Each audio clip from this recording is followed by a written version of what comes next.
Le plan de Poutine s'effondre à nouveau. La décision du président russe d'accueillir jusqu'à 12 000 soldats nord-coréens en Russie était censée être une démonstration de force. Pour la première fois dans cette guerre, des troupes étrangères, au-delà des mercenaires, font officiellement partie du conflit. Poutine voulait que le monde croie que ce geste symbolisait ses alliances et renforçait sa position. Mais au lieu de renforcer le combat de la Russie, cela est devenu un échec colossal. Les Nord-Coréens ont été jetés dans une bataille brutale pour Koursk, où la Russie a perdu 450 miles carrés de territoire et plus de 90 établissements, lors de la contre-offensive surprise de l'Ukraine en août 2024. Maintenant, l'Ukraine refuse de céder un pouce, et les résultats sont humiliants pour Poutine. En seulement 48 heures, les forces ukrainiennes ont anéanti un bataillon entier de troupes nord-coréennes, portant un coup dévastateur à la contre-offensive russe. Et le clou du spectacle, ces soldats d'étaient soi-disant d'élite. Qu'est-ce qui n'a pas fonctionné pour Poutine? Et quelles en sont les implications pour l'engagement futur de la Corée du Nord dans la guerre chancelante de la Russie?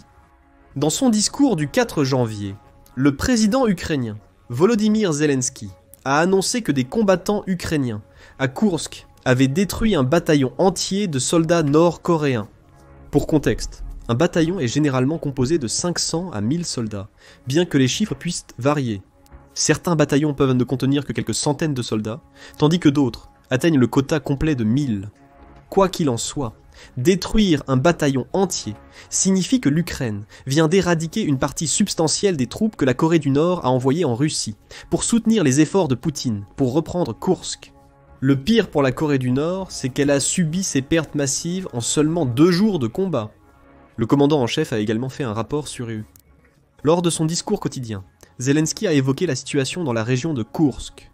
Plus précisément, dans les batailles d'aujourd'hui et d'hier près d'un seul village, Makhnovka dans la région de Koursk, l'armée russe a perdu jusqu'à un bataillon d'infanterie, y compris des soldats nord-coréens et des parachutistes russes. Et c'est tangible, a conclu Zelensky. La nouvelle sera un énorme stimulant pour le moral d'une Ukraine qui lutte pour garder Koursk. Selon des rapports, la Russie a repris environ 40% du territoire que l'Ukraine avait conquis dans l'oblast, depuis le lancement de sa contre-offensive fin 2024. En plus de cela, la Russie contrôle environ un 1/5 de l'Ukraine, et progresse légèrement suite à son offensive dans la région de Donetsk. Zelensky a également mentionné des soldats nord-coréens et des parachutistes russes dans son discours. Cela nous indique que la Russie mélange et assortit au sein de ses bataillons, essayant de mêler des soldats nord-coréens avec des Russes dans ses assauts sur les positions défensives de l'Ukraine. Une erreur tactique, probablement, vu la barrière linguistique importante qui persistera entre ces groupes de soldats disparates. Peut-être que les pannes de communication au sein du bataillon russe pourraient être la raison pour laquelle l'Ukraine a connu un tel succès massif en l'espace de seulement 2 jours. C'est de la spéculation. Mais ce que nous savons avec certitude, c'est qu'un bataillon russe entier contenant un nombre substantiel de soldats nord-coréens est maintenant décimé sur le champ de bataille de Koursk. Cette nouvelle survient alors que de nouveaux rapports, cette fois du commandant en chef militaire ukrainien, Oleksandr Syrsky, suggèrent que la contre-offensive russe à Koursk ne se déroule pas comme prévu. Comme nous l'avons mentionné plus tôt, Poutine a rassemblé 50 000 soldats pour reprendre le territoire.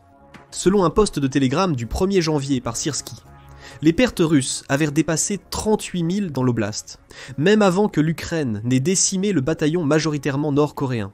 Le rapport de Zelensky intervient également, à la suite d'un autre, de l'agence d'espionnage de Corée du Sud, selon lequel l'Ukraine a réussi à capturer un soldat nord-coréen blessé à Koursk. Le soldat russe capturé est décédé en détention ukrainienne de ses blessures, empêchant probablement l'Ukraine d'obtenir des informations précieuses sur la contre-offensive de Poutine à Koursk. Cependant, cela mène à une conclusion évidente. L'emploi de soldats nord-coréens par Poutine à Koursk ne se déroule pas aussi bien que prévu. Et cela ne devrait surprendre personne qui comprend l'état dans lequel se trouvaient ces soldats nord-coréens lorsqu'ils sont arrivés en Russie. Le London Evening Standard a publié un rapport affirmant que les soldats de la Corée du Nord n'avaient toujours pas rejoint la contre-offensive de Koursk au 6 décembre. Non. La raison était simple. Ils étaient si mal formés qu'ils pouvaient à peine servir de chair à canon pour le hachoir à viande de Poutine. Selon un officiel occidental, la mauvaise formation et le manque de soutien logistique sont les principales raisons pour lesquelles la République populaire démocratique de Corée, n'a pas encore commencé le combat. Au lieu de cela, les troupes nord-coréennes prenaient des positions secondaires dans les zones tenues par les soldats russes, dégageant la voie pour que ces Russes avancent tout en laissant les Nord-Coréens en défense. Maintenant, c'est différent. Les soldats nord-coréens sont en première ligne à Koursk, et ils meurent en masse. Ceci malgré le fait que la Corée du Nord a supposément envoyé ses soldats d'élite en Russie. On pense qu'une grande partie des 12 000 soldats nord-coréens arrivés en Russie faisaient partie des forces spéciales du pays, le Storm Corps. Ce sont supposément les meilleurs des meilleurs que l'armée nord-coréenne a à offrir, mais le meilleur est un terme relatif. Comme l'a révélé à la British Broadcasting Corporation, un transfuge nord-coréen nommé Hanul le 20 décembre, le Storm Corps, peut être le meilleur que la Corée du Nord a à offrir, mais cela les place encore loin derrière les forces ukrainiennes aguerries à Kursk. Hanul, qui a passé plusieurs années dans l'armée nord-coréenne avant son évasion, dit que le Storm Corps était les soldats les mieux nourris de l'armée du pays. Cependant, ce terme reste relatif. Pendant son séjour dans le Storm Corps, Hanoi a perdu 22 livres en un mois, en ne mangeant rien d'autre qu'un régime de choux moisis et de maïs craquelé. Après 3 mois, son bataillon était si sous-alimenté qu'il a dû être admis dans un centre de récupération spécial pour reprendre du poids. Lorsque les élites du Storm Corps ont été déployées pour la première fois comme garde de première ligne, la situation alimentaire ne s'est pas améliorée.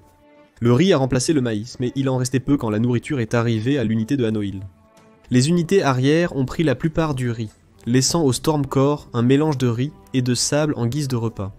Ce sont les soldats d'élite que la Corée du Nord a envoyés en Russie, des troupes sous-alimentées, qui étaient si mal nourries qu'elles pouvaient à peine fonctionner. Au moins, le Storm Corps bénéficie d'un entraînement plus poussé que les autres soldats nord-coréens. Selon Lee Hyung-sung, un autre transfuge nord-coréen de l'unité, la République populaire démocratique de Corée ne sélectionne que les personnes les plus grandes et les plus athlétiques pour intégrer le Storm Corps. Lee a participé à la formation des soldats, leur enseignant les arts martiaux et la création d'armes de fortune à partir d'ustensiles de cuisine. Mais ce genre de formation ne va pas peser lourd à Koursk, où Poutine envoie ses soldats nord-coréens dans le même genre de broyeur à viande qu'il a créé en Ukraine. Le Storm Corps doit savoir comment utiliser efficacement les armes, et c'est un autre domaine où l'élite de la Corée du Nord échoue, selon Hanoïl. Pendant son temps avec l'unité, il prétend n'avoir tiré que 3 balles réelles lors d'une seule séance d'entraînement. Lui, comme la plupart dans le Storm Corps, n'a jamais levé son arme de colère. Selon Hanoïl, le plus proche qu'il y était une rencontre avec un agriculteur égaré dans une zone démilitarisée coréenne cherchant de la nourriture. Hanoïl a renvoyé l'agriculteur, enfreignant le protocole de tirer sur tous les intrus, et son arme est restée non tirée. C'est bien loin des vidéos de propagande du Storm Corps, qui les montrent brisant des blocs entiers de glace avec leurs mains nues et arrachant des chaînes des murs. Et cela nous donne un contexte bien nécessaire pour comprendre pourquoi l'Ukraine a pu éliminer un bataillon entier de ses soi-disant super soldats en seulement 2 jours de combat à Koursk. Le Storm Corps ne sont pas des soldats d'élite. Ils sont à peine des soldats régulièrement formés. Les troupes nord-coréennes sont des sbires mal formés et sous-alimentés en qui même Poutine n'avait pas assez confiance pour les envoyer en première ligne comme chair à canon. Malgré une formation supplémentaire de la Russie, ces soldats font face à la barrière de la langue et au fait qu'ils affrontent des troupes ukrainiennes qui se défendent depuis des années contre les soldats russes.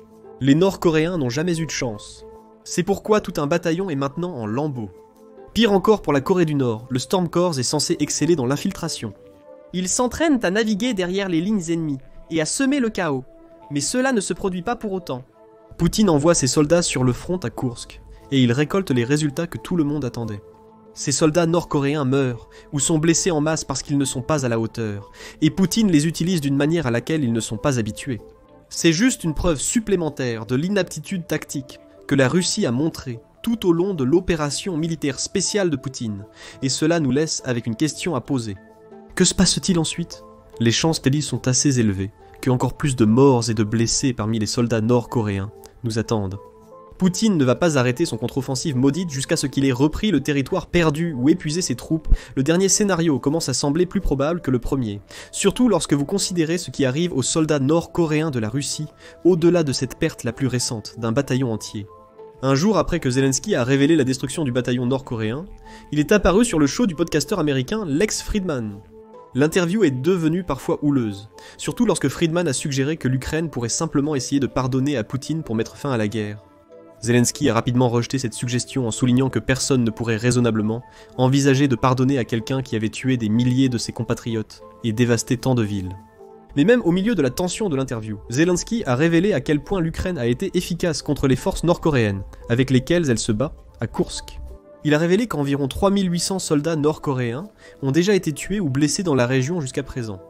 Cela représente environ un tiers des 12 000 troupes que la Corée du Nord aurait envoyées en Russie. Nous avons déjà évoqué certaines raisons expliquant le taux élevé de perte de la Corée du Nord. Les troupes d'élite de la Russie ne sont pas à la hauteur et ses soldats sont mal entraînés. Mais il y a une autre raison pour laquelle tant de soldats nord-coréens meurent. Selon John Kirby, porte-parole du Conseil de sécurité nationale de la Maison-Blanche, Poutine a utilisé ses soldats pour des attaques de vagues humaines contre les positions ukrainiennes, souvent à pied, avec peu de soutien et des armes de mauvaise qualité. Les Nord-Coréens sont désormais utilisés comme chair à canon pour encaisser les tirs ukrainiens. L'idée de Poutine est simple. Plus l'Ukraine dépense de munitions sur les soldats nord-coréens, moins elle en aura pour se défendre contre les attaques de troupes russes plus compétentes. La situation est si mauvaise pour les soldats de la Corée du Nord que beaucoup préfèrent se donner la mort plutôt que d'être capturés par l'Ukraine à Koursk. Kirby suppose que c'est parce que beaucoup craignent pour la vie de leurs familles restées au pays. Après tout, ils vivent dans un pays qui surveille pratiquement tout ce qu'ils font. Cette surveillance ne s'est pas arrêtée, parce que les soldats nord-coréens sont maintenant en Russie.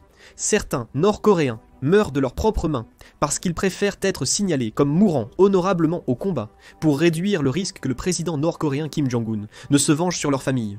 Les chiffres de victimes nord-coréennes présentent des disparités. Fin décembre, Zelensky affirmait que l'Ukraine avait tué ou blessé plus de 3000 nord-coréens. Selon l'Ukraine, en un peu plus d'une semaine, il a augmenté d'environ 800 le nombre de victimes nord-coréennes. Cependant, la Corée du Sud estimait que le taux de perte nord-coréenne avoisinait les 1100, soit environ un dixième, des troupes envoyées par Kim à Poutine. Dans tous les cas, ce sont des pertes massives. La destruction d'un bataillon entier pourrait ajouter 1000 à ces chiffres. En supposant que le décompte de l'Ukraine fin décembre de 3000 était exact, il serait logique que le nombre soit maintenant d'environ 3800 suite à l'anéantissement du bataillon. Et la perte a été l'histoire de la Corée du Nord à Koursk. Même en mi-décembre, lorsque Poutine déployait ses premiers soldats nord-coréens sur le front à Koursk, les pertes s'accumulaient déjà. Un seul affrontement avec les forces de défense de l'Ukraine entre le 14 et le 15 décembre a coûté à la Corée du Nord au moins 30 de ses soldats. Les pertes se sont accrues, tandis que Poutine envoie plus de soldats de Kim au front. Les soldats nord-coréens continueront donc d'affluer jusqu'à ce que leurs effectifs soient totalement épuisés. La stratégie de vague humaine de Poutine implique que la plupart des soldats de Kim mourront en tant que chair à canon pour le hachoir à viande. Même ceux qui cherchent à s'échapper se tueront avant d'être capturés, ou de déserter par peur de ce qui pourrait arriver à leurs proches restés à la maison. À ce rythme, nous pourrions nous attendre à ce que l'ensemble du contingent nord-coréen de 12 000 soldats soit épuisé d'ici la fin mars ou le début avril.